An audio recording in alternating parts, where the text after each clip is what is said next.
भाषा सुनिए, बोलिए।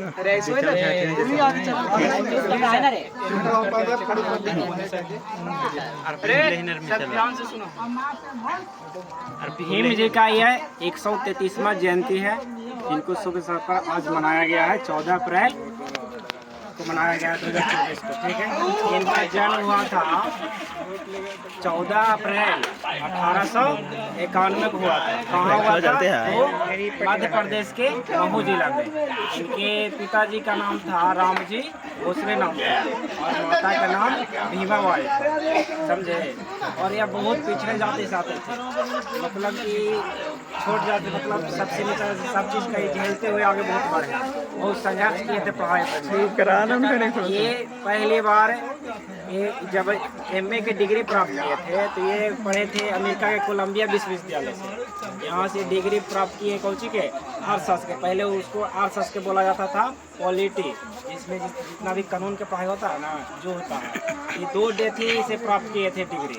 पहले अमेरिका के कोलंबिया विश्वविद्यालय से और दूसरा किए थे ऑक्सफोर्ड थी अमेरिका में है।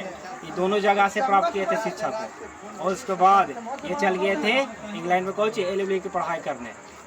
इसके बाद गए थे, उसके बाद वहाँ से पढ़ लिख कर आए। पहले शिक्षा को सबसे ज़्यादा महत्व दिए थे कि अगर लड़ाई करना है, अगर नीचा जाति को ऊपर उठाना है तो पहले शिक्षा को पहले हथियार बनाना पड़ेगा, तब वही कुछ हो सकता है। नहीं तो आज तक यह नीच आदमी अभी उठ नहीं सकता। इसलिए पहली बार कोच किए ये अपना शिक्षा ग्रहण किए, सब चीज़ की जानकारी ले लिए। उसके बाद वह लड़ाई किए और कानून के पढ़ाई किए थे। इसीलिए इनको जाना जाता, जब संविधान बन रहा था तब इनको ही खोजा गया था पहली बार। इनको जब भारत विभाजन किया गया तब ये चल गए थे बंगाल प्रेसिडेंसी, जो पाकिस्तान में पड़ता था। भारत का विभाजन हो गया था, जब संविधान निर्माण हो रहा था इनको खोजा गया कि कौन ऐसा व्यक्ति है जो बहुत जानकार है इस चीज़ के बारे में। तो खोजा गया तो डॉक्टर राजेंद्र प्रसाद के सहयोग से इनको लाया गया कहाँ, मुंबई प्रेसिडेंसी से। वहाँ से चुनाव के इनको सीट दिया गया कहाँ, संविधान सभा में। उसके बाद इनको पहली बार कानून मंत्री बनाया गया था स्वतंत्र भारत को। और उसके बाद ये संविधान लिखने में सबसे प्रमुख भूमिका निभाई और पहली बार ये कानून मंत्री बने थे स्वतंत्र भारत के। संविधान इसलिए भीम जी को क्या कहा जाता है, संविधान का जनक या पिता कहा जाता है। और ये बहुत पीछे हुए जाते थे, इसलिए इनको जब इंग्लैंड पढ़ाई करने गए थे ना तो बहुत इनको छुआछूत मानता था। एक बेंच पर खाना नहीं, एक बेंच पर पढ़ाई नहीं, बहुत छुआछूत करने की। इससे जूझते हुए, इनसे लड़ाई करते हुए आगे बढ़े और आगे जाकर ये बहुत बड़ा, जहाँ पर भी कॉलेज में पढ़ाई किए थे वहाँ इनको भगवान मानता है। अमेरिका में कोलंबिया विश्वविद्यालय में यहाँ पर उनको भगवान माना जाता है।